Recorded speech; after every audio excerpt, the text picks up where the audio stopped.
We are out here today with the Element Enduro Sendero. We are testing out the Mamba Micro X2 along with the CrawlMaster 540 2700 kV stubby sensorless 10-pole motor. So that was a mouthful, but that's what we're testing out here today.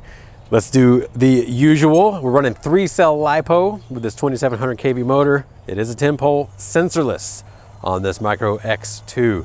Here's our low speed control. Being this is an in-runner, even though the Castle ESC makes the Castle noise, it's really not that loud with this in-runner, but nice low speed control. Fantastic. And then the wheel speed of a 2700 kV on 3-cell. Not quite a full pack.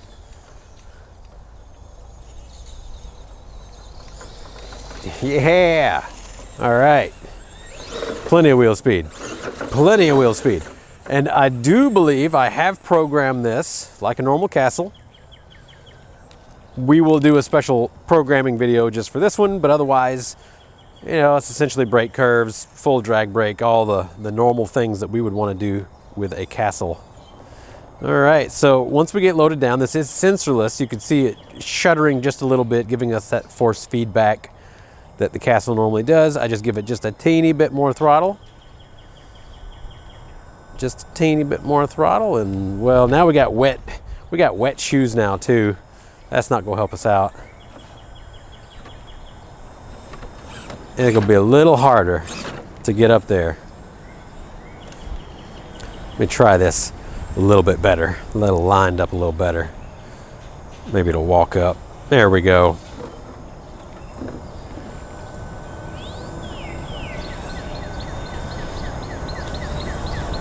Maybe you can hear a little bit of that Castle whine through the mic. There's just a little bit. It's enough to give me an idea of how much load my motor's seeing, but it's not so much, it's not like a outrunner. Not going ooh-wee, ooh-wee. There we go, load it down a little bit, add just a teeny bit more throttle, and she will drive right out. The on-throttle drag brake of Castle, synchronous rectification, active brake, whatever you want to call it, active rectification. It does give us great downhill control. So I'm just going to give a teeny bit of throttle here and let the motor and the ESC do the work. As long as I don't make a bonehead move driving and flip us over. There we go. Nice and controlled descent.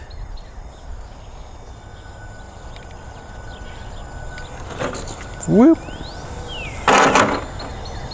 Well, and while I will say the low speed control isn't quite as smooth as one of my ESCs, it also has the vast engineering expertise of Castle behind it. It has a wider voltage range than our ESC does. It also has a pretty slick programmer that's kind of hard to mess things up.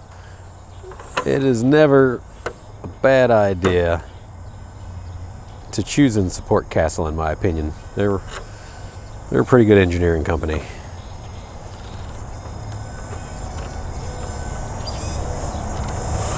Definitely seeing the load feedback here. They do not have any sort of velocity loop. You can see me getting bound down, giving a couple of shakes, letting me know, hey, you know, we're not gonna do this, buddy.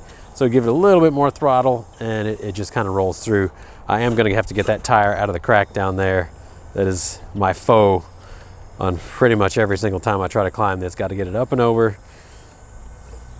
And then I got to worry about the front not getting hung up, which is when a little bit of wheel speed can come into play. There we go.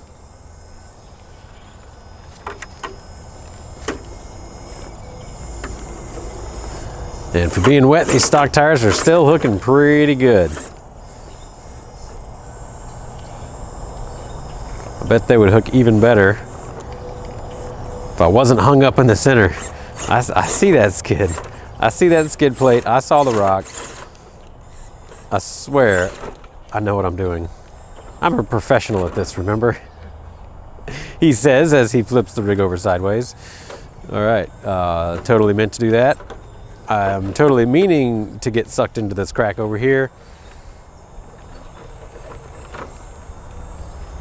I'm doing it to test the capabilities of the ESC. Yes.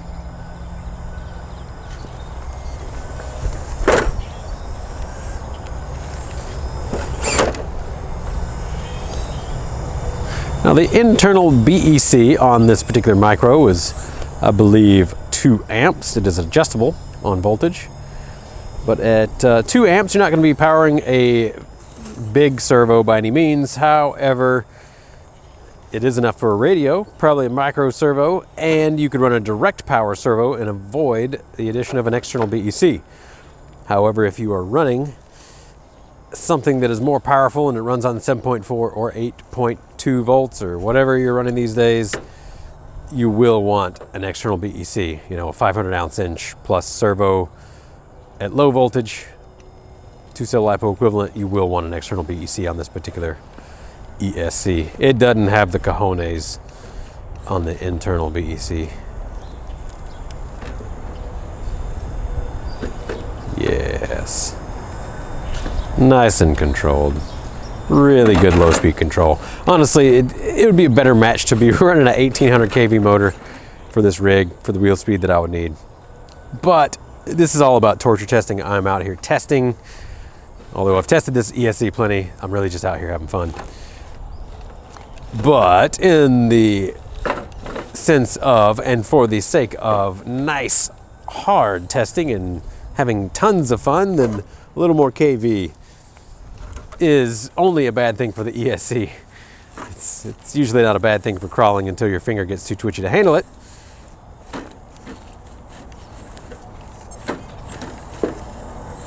Come on, bumper.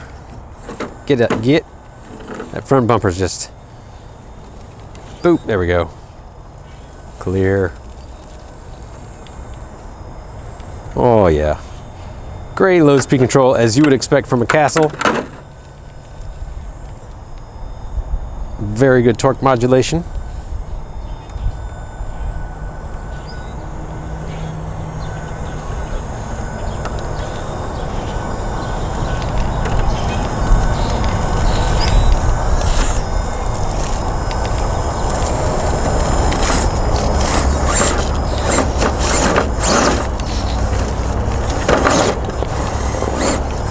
Let's see if I can force myself up this section. Oh man.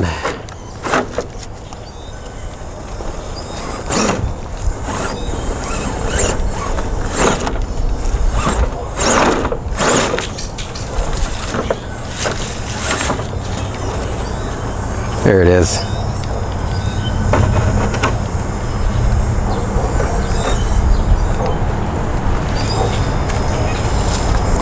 Now, with a system like this one, we do not actually have a velocity loop, no sort of velocity control or RPM lock on the ESC. So there is more modulation to the throttle to get through sections. However, if you wanted to overcome this, volting up and gearing down is always going to be your best option. You know, maybe not hang up your rear axle. Because the more you can gear down and volt up, or even kV up if you have the ability to, the better modulation you're going to have at low speed under load in general. Volt up, gear down. We've been saying it for over a decade now. It still applies. It always applies. It's never a bad idea. There we are. Whoa. Look at that. It's low speed control.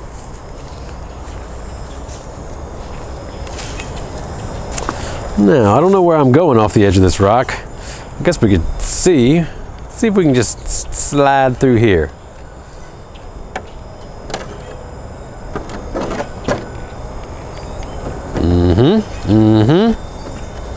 Oh, you can do it. You can do it. Oh, I don't think it's going to do it. Yes, I proved myself wrong. Go back to smooth. Boop. Boop. All right, no smooth. Time to abuse. We're going to abuse this ESC. Before I start to abuse, I'm going to just check the heat. Cool, nice and cool.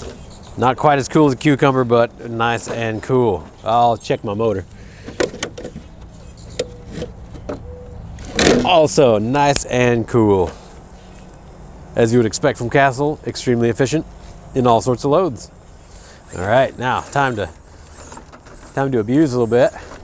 Bounce on some rocks.